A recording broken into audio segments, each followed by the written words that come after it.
Hi, welcome to యోగ సూత్ర.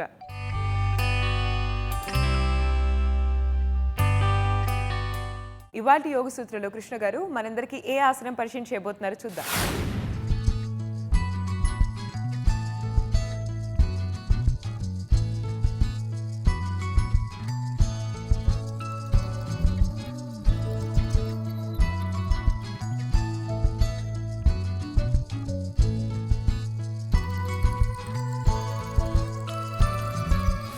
నమస్తే.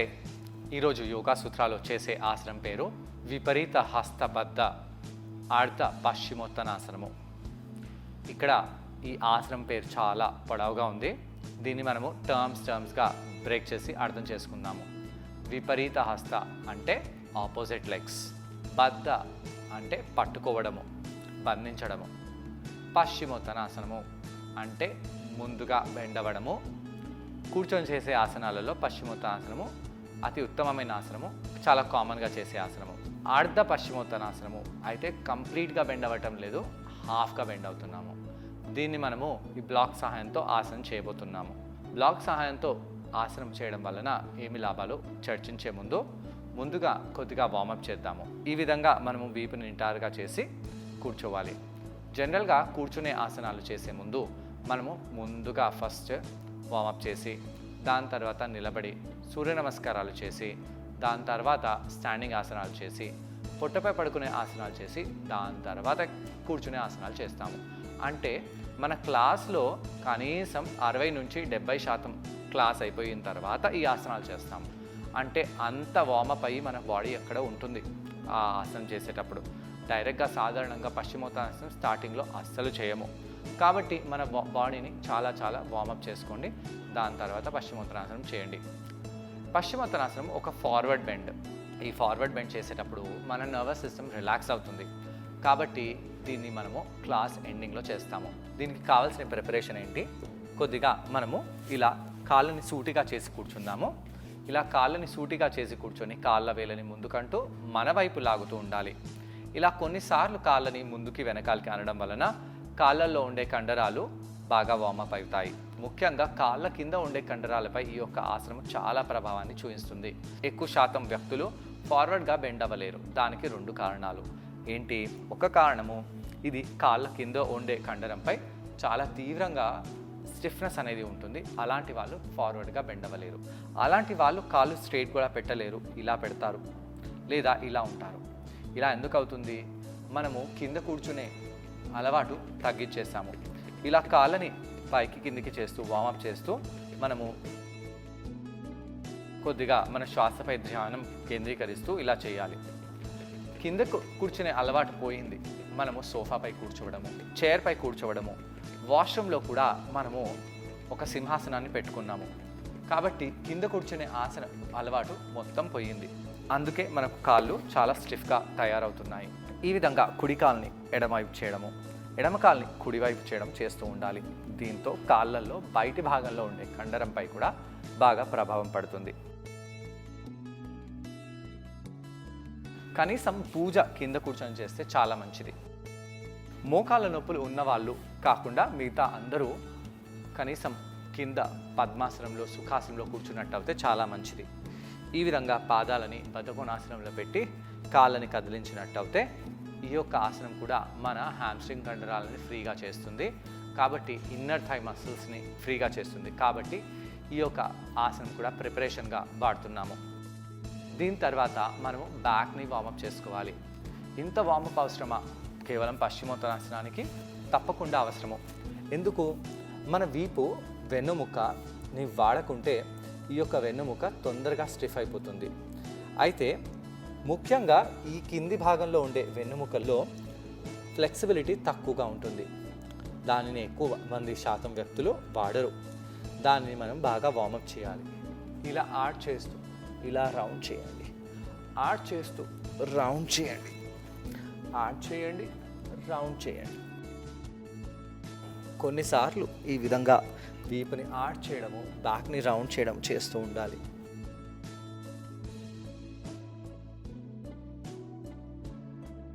కొంత సమయం పాటు ఇలా బ్యాక్ని రౌండ్ చేసి ఉండాలి. దాని తర్వాత ఇలా ట్విస్ట్ చేద్దాము. కూర్చుని ఫార్వర్డ్ బెండ్లో వెళ్ళే ముందు ఇలా ట్విస్టింగ్ ఆసనస్ చాలా ఇంపార్టెంట్.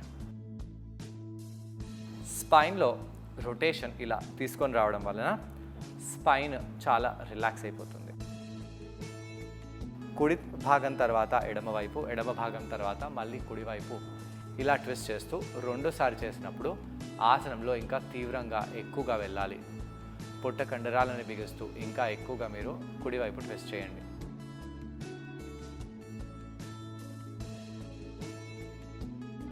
మళ్ళీ ఎడమవైపు కూడా అదే విధంగా ట్విస్ట్ చేసుకోవాలి.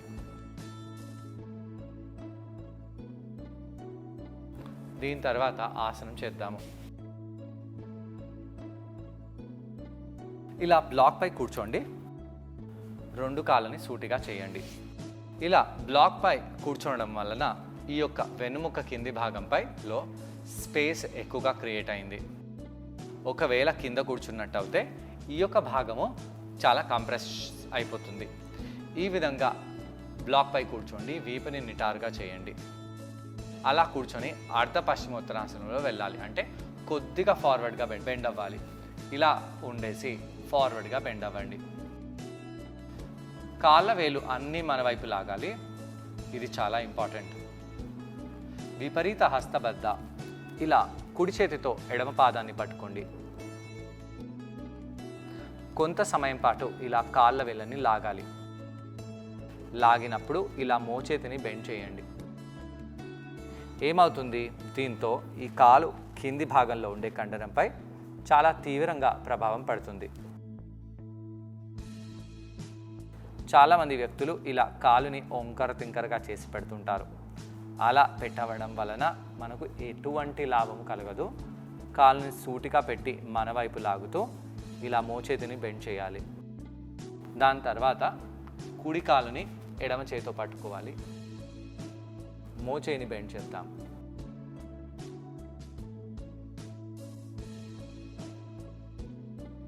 కొంత సమయం పాటు ఉండండి. నెమ్మదిగా పైకి వచ్చేయండి. చాలామంది వ్యక్తులు ఈ పశ్చిమోత్తరాసనం చేసేటప్పుడు ఇలా వీపుని రౌండ్ చేసి బెండ్ అవుతారు. ఇలా బెండ్ అవ్వడము కరెక్టా కాదా? ఇలా బెండ్ అయినప్పుడు కాలుని తాకడానికి వెళ్తున్నాము, కానీ వీపుని ఇలా రౌండ్ చేస్తున్నాము. పొట్ట కండరాలను లోపలికి చేస్తున్నాము. కొంతమంది వ్యక్తులు అయితే పొట్టను కూడా లోపలికి చేయరు. ఇది చాలా రాంగ్ పద్ధతి. ఇలా మీరు పశ్చిమోత్తరాసనం వెళ్ళినప్పుడు తలని ఇలా కిందికి వాల్చుతూ వీపుని ఇలా స్టిఫ్గా చేస్తూ వెనకాలకి చేస్తున్నారు. ఇలా చేయకూడదండి. మరి ఏం చేయాలి? ఈ యొక్క నడుము భాగాన్ని ముందుకు చేయాలి. వీపు గుండ్రంగా అయితే పర్వాలేదు, దానికి ఏమీ తప్పు లేదు. ప్రాచీన పద్ధతిలో యోగా చేసినప్పుడు వీపుని గుండ్రంగా చేసేవారు. మోడర్న్ పద్ధతిలో వీపుని నిటారుగా చేస్తున్నారు.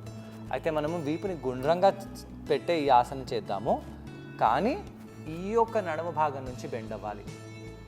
చాలామంది వ్యక్తులు ఫార్వర్డ్గా బెండ్ అయినప్పుడు ఇలా బెండ్ చేస్తుంటారు. ఇలా దేనికి సంకేతము? వద్దు అని సంకేతము. మీ బాడీ లాంగ్వేజే వద్దు అంటుంది, ఇంకా మీరు వెళ్ళి కాళ్ళని ఎలా పట్టుకుంటారు? అంటే మీకు ఇష్టం లేదు అని అంటున్నాము. ఇష్టం లేకుండా మీరు కాళ్ళని ఎలా పట్టుకుంటారు?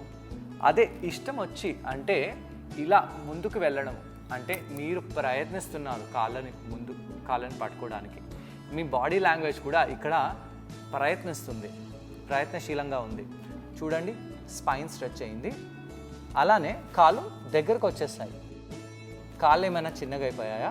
కాదు. కానీ ఇలా లోవర్ బ్యాక్ని ఎంగేజ్ చేయడం వలన మనము ఆసనం బాగా చేయగలుగుతున్నాము. అయితే ఇక్కడ కొద్దిగా అర్ధ పశ్చిమోత్తరాసనంలో వెళ్ళి అక్కడ మనము విపరీత హస్త, కుడి పాదాన్ని ఎడమ పాదాన్ని కుడి చేతితో పట్టుకోవాలి. అలా పట్టుకొని రెండు కాళ్ళని మన వైపు లాగాలి.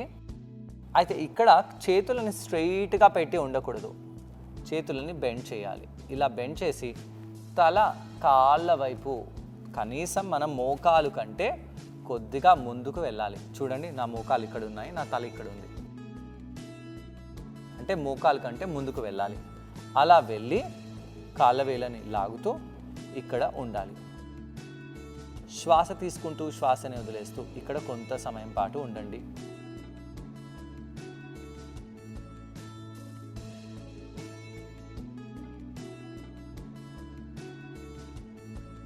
ఇదే మనం చేసే ఆసనం. ఇక్కడ పొట్ట కండరాలను బిగిస్తూ కావాలంటే తలని ఇంకొద్దిగా కిందికి తీసుకొని రావచ్చు. వీలైనంతగా కిందికి రండి. అయితే కిందికి వెళ్ళమన్నానని మొత్తం కిందికి వెళ్ళకండి. ఇది కేవలం అర్ధ పశ్చిమోత్తరాసనమే. దీని తర్వాత ఇంకో ఎపిసోడ్లో మనము పూర్ణ పశ్చిమోత్తరాసనం తెలుసుకుందాము. ఇదే ఆసనం మనము కుషన్ ద్వారా ఎలా చేయాలి, చైర్ ద్వారా ఎలా చేయాలి అనేది కూడా తెలుసుకుందాము. నెమ్మదిగా పైకి వచ్చేసేయండి.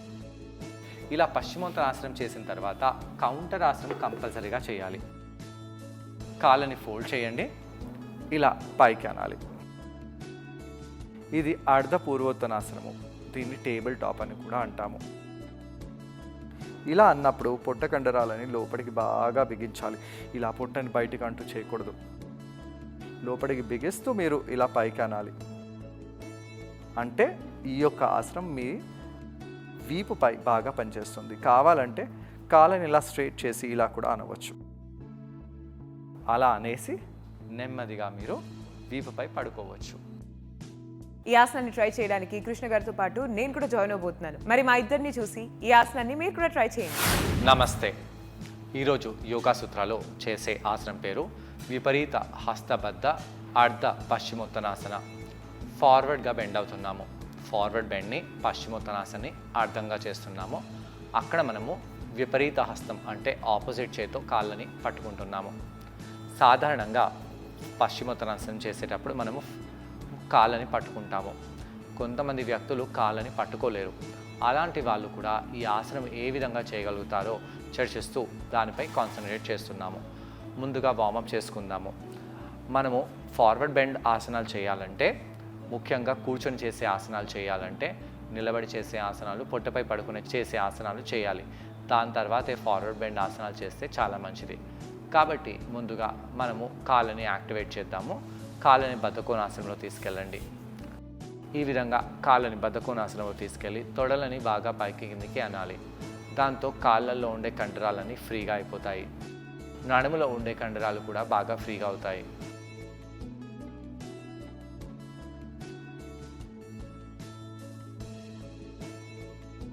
కొన్నిసార్లు ఈ విధంగా కాళ్ళని పైకి కిందికి అన్న తర్వాత మనము వీపుని నిటారుగా చేసి చేతులని చెరువు వైపు తీసుకెళ్ళి చేతులని ఆకాశం వైపు తీసుకెళ్తూ కిందికి తీసుకొని రావాలి.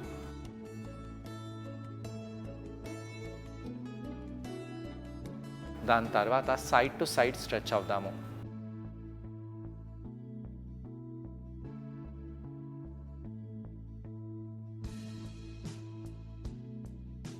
దీంతో స్పైన్ బాగా యాక్టివేట్ అవుతుంది.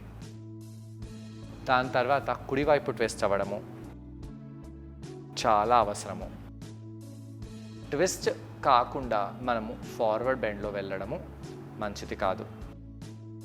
ముఖ్యంగా ఒక బ్యాక్ బెండ్ చేసిన తర్వాత మనము ట్విస్ట్ చేసి దాని తర్వాత ఇంటెన్స్గా ట్విస్ట్ చేయాలి. మళ్ళీ రెండో వైపు అదే విధంగా ట్విస్ట్ చేద్దాము.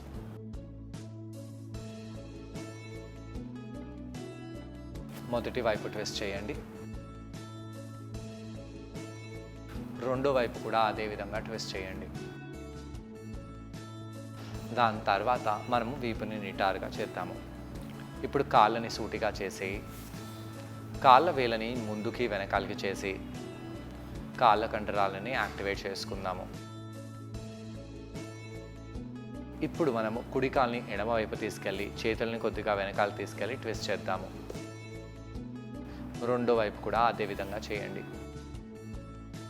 ఇలా కాళ్ళ బాహ్య భాగాన్ని యాక్టివేట్ చేస్తూ కుడివైపు ఎడమవైపు చేస్తూ ఉండాలి. అలా చేసి నెమ్మదిగా మనము కాళ్ళని కిందికి దగ్గరగా తెచ్చేస్తాము. ఇప్పుడు మనము రెండు చేతులని పైకి తీసుకెళ్ళి ఫార్వర్డ్గా బెండ్ అవ్వండి.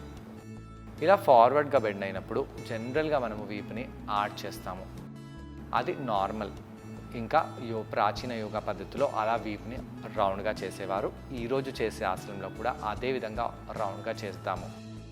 అయితే కొంతమంది వ్యక్తులు వీపుని ఫ్లాట్గా చేసి ఆసనాన్ని చేస్తున్నారు. అంటే ముందు చూస్తూ వీపులో ఒంపు రాకుండా ఈ ఆసనాన్ని చేస్తున్నారు. ఇది కొద్దిగా ఆలోచించాల్సిన విషయం. ఏది ఫాలో అవ్వాలి?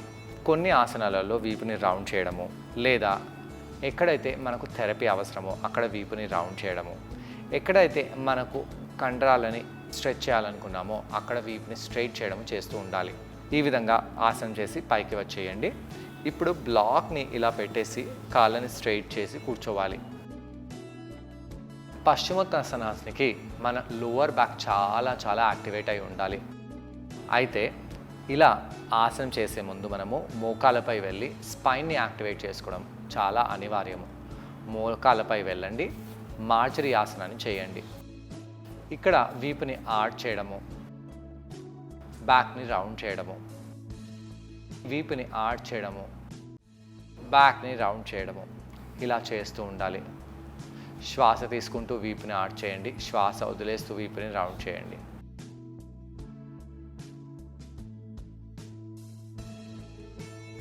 ఇలా కొన్నిసార్లు మీరు వీపుని ఆర్చ్ చేస్తూ బ్యాక్ని రౌండ్ చేస్తూ ఉండాలి. ఇలా చేయడం వలన వెన్నుముకలో రక్త ప్రసరణ బాగా జరిగి మనము ముఖ్యంగా బ్యాక్ బెండ్స్ చేయగలుగుతాము. వీపుని ఆర్చ్ చేస్తూ అలానే ఉండండి. దాని తర్వాత వీపుని నిటారుగా చేసి కూర్చుందాము. ఈసారి బ్లాక్పై కూర్చోండి, కాళ్ళని సూటిగా చేయండి.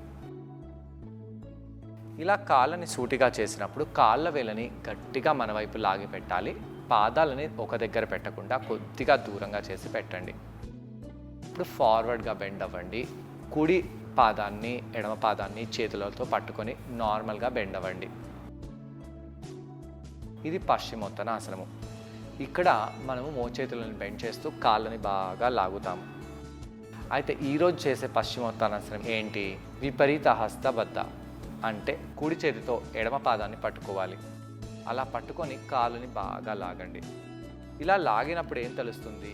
ఆ తొడ బయటి భాగం వైపు ఉన్న కండరంపై బాగా ప్రభావం పడుతుంది. అలా పడడానికి ఏంటి కారణం? ఈ యొక్క కండరము కేవలం కొంత సమయం పాటే యూస్ చేస్తాము. అలా కాకుండా నార్మల్గా ఈ కండరాన్ని అంతా యూస్ చేయము. రెండో వైపుని అదే విధంగా పుల్ చేద్దాము. అలా పుల్ చేసి కాళ్ళని లాగండి, మోచేతిని బెండ్ చేయండి. చూడండి, ఇలా చేయడం వలన మన కాలులో ఎంత డిఫరెన్స్ అనేది వచ్చిందో. ఇప్పుడు మనము రెండు చేతులని ఆకాశం వైపు పైకి చేసి ఆ కుడి చేతితో ఎడమ పాదాన్ని పట్టుకోండి, ఎడమ చేతితో కుడి పాదాన్ని పట్టుకోండి. అలా పట్టుకొని కాళ్ళని బంధించాలి. బంధించిన ఆ కాళ్ళని మన వైపు లాగుతూ మోచేతులని కొద్దిగా బెండ్ చేయాలి. అలా మోచేతులను బెండ్ చేస్తూ హాఫ్ మాత్రం కిందికి రావాలి. మోచేతులని బెండ్ చేస్తూ అలా సగం మనం బెండ్ అవుతూ ఈ ఆసనాన్ని చేయాలి. ఇక్కడ వీపుని ఆర్చ్ చేయటం లేదు, వీపుని అలా అని చెప్పి రౌండ్ చేయడం లేదు. అలానే వీపుని ఇక్కడ కొద్దిగా ఫార్వర్డ్ చేస్తూ కొద్దిగా రౌండ్ చేస్తూ కంఫర్టబుల్ పొజిషన్లో తెచ్చుకొని కళ్ళని మూసుకొని ఆసనం చేయవచ్చు. పశ్చిమోత్తానాసనం చేసేటప్పుడు కళ్ళని మూసిపెట్టి ఆసనం చేసినట్టు అయితే మనకు చాలా మంచిది. నెమ్మదిగా ఆసనంలో అక్కడ అలానే ఉండి చేతుల్ని పైకి చేస్తూ శ్వాస తీసుకుంటూ పైకి వచ్చేసి కింద చేతులని పెట్టేసేయండి. దీని తర్వాత కౌంటర్ ఆసనం చేద్దాము. చూసారు కదండి, ఈ ఆసనం పేరు విపరీత హస్తబద్ధ అర్ధ పశ్చిమోత్తానాసనం. ఈ ఆసనం చేయడం వలన తలలో రక్త ప్రసరణ చాలా బాగా జరుగుతుంది. తద్వారా మన ఫేస్లో మంచి గ్లో వస్తుంది. మనలో ఉన్న స్ట్రెస్ అంతా కూడా బాగా రిలీవ్ అయిపోతుంది. నడుం కండరాలపై మంచి ప్రభావం పడుతుంది.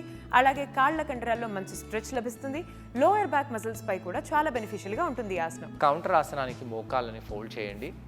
హస్తాలని చేతుల వేళ్ళని కాళ్ళ వైపు పెట్టేసి పృష్ఠభాగాన్ని పైకి లేపుదాము. ఇలా పైకి లేపితే ఇది అర్ధ పూర్వోత్తానాసన అవుతుంది. అర్ధ పూర్వోత్తానాసనలో పొట్ట కండరాలను లోపడి బిగిస్తూ తొడలని బాగా పృష్ఠభాగాలని బాగా పైకి చేయాలి. పాదాలను కొద్దిగా దూరంగా పెడితే బాగా ఉంటుంది. నడుము వెనకాల భాగంలో ఏ కండరాలపై అయితే పనిచేస్తామో ఆ కండరాలకి ఈ ఆసనం రిలాక్సేషన్ ఇస్తుంది. కిందికి వచ్చేసి రిలాక్స్ అయిపోవచ్చు లేదా శవాసనంలో వెళ్ళి పడుకోవచ్చు. ఇలా కౌంటర్ చేయడం వలన కాళ్ళ కండరాలు, లోవర్ బ్యాక్లో ఉన్న మజిల్స్ బాగా స్ట్రెచ్ అయ్యి రిలాక్స్ అయిపోతాయి. మరి ఇవాల్టి యోగ సూత్రలో కృష్ణ గారిని మనం అడగబోయే ప్రశ్న ఏంటంటే, ఈ ఆసనం చేసేటప్పుడు మనం అందరం ఎటువంటి జాగ్రత్తలు పాటించాలి? ఈ ప్రశ్నకు సమాధానం కృష్ణ గారిని అడిగి తెలుసుకుందాం. ఈ ఆసనం చేసేటప్పుడు ఎలాంటి జాగ్రత్తలు తీసుకోవాలి? బ్యాక్ పెయిన్ ఉన్న వాళ్ళు ఈ ఆసనం చేసేటప్పుడు చాలా జాగ్రత్తగా ఉండాలి. బ్యాక్ పెయిన్ అంటే ఏదో చిన్న బ్యాక్ పెయిన్ కాదండి. స్లిప్ డిస్క్ ఎవరికైతే ఉందో అలాంటి వాళ్ళు కొద్దిగా జాగ్రత్తగా ఈ ఆసనాన్ని చేయాలి. ఈ ఆసనం చేయడం వలన స్ట్రెస్ లెవెల్స్ తగ్గుతాయి, మనలో నమ్రత కూడా పెరుగుతుంది. కాబట్టి మనం ఈ ఆసనం చేస్తే చాలా మంచిది. అయితే కాలు చాలా స్టిఫ్గా ఉన్న వాళ్ళు ఈ ఆసనం చేయాలా వద్దా? మీరు ఈ ఆసనం తప్పకుండా చేయాలి. చేసినట్టు అయితే మీ స్టిఫ్నెస్ తగ్గుతుంది. స్టిఫ్గా ఉందని చెప్పి మీరు వదిలేయడము, కష్టంగా ఉందని చెప్పి యోగా చేయకపోవడము, ఇది చిన్నపిల్లలు మాకు అది వద్దు, మాకు ఇది తినాలనిపించట్లేదు అనేలాగా ఉంటుంది. ఇష్టం వచ్చినా కష్టం వచ్చినా మనము కొన్ని ఆసనాలు తప్పకుండా చేయాలి. చేసినట్టు అయితేనే మనలో ఫ్లెక్సిబిలిటీ పెరుగుతుంది. రాను రాను ఆ యొక్క అవయవం బాగా పనిచేస్తుంది. సో చూసారు కదండి, ఇవాల్టి యోగ సూత్రలో విపరీత హస్త బద్ధ అర్ధ పశ్చిమోత్తనాసన. ఈ ఆసనాన్ని మీరందరూ తప్పకుండా ట్రై చేసి మీ కాళ్ళ కండరాల్లో ఫ్లెక్సిబిలిటీని బాగా పెంచుకోండి. తిరిగి రేపటి ఎపిసోడ్లో మరో ఆసనంతో మరికొన్ని బెనిఫిట్స్తో మనం మళ్ళీ కలుసుకుందాం. అంతవరకు stay fit and be healthy. Bye.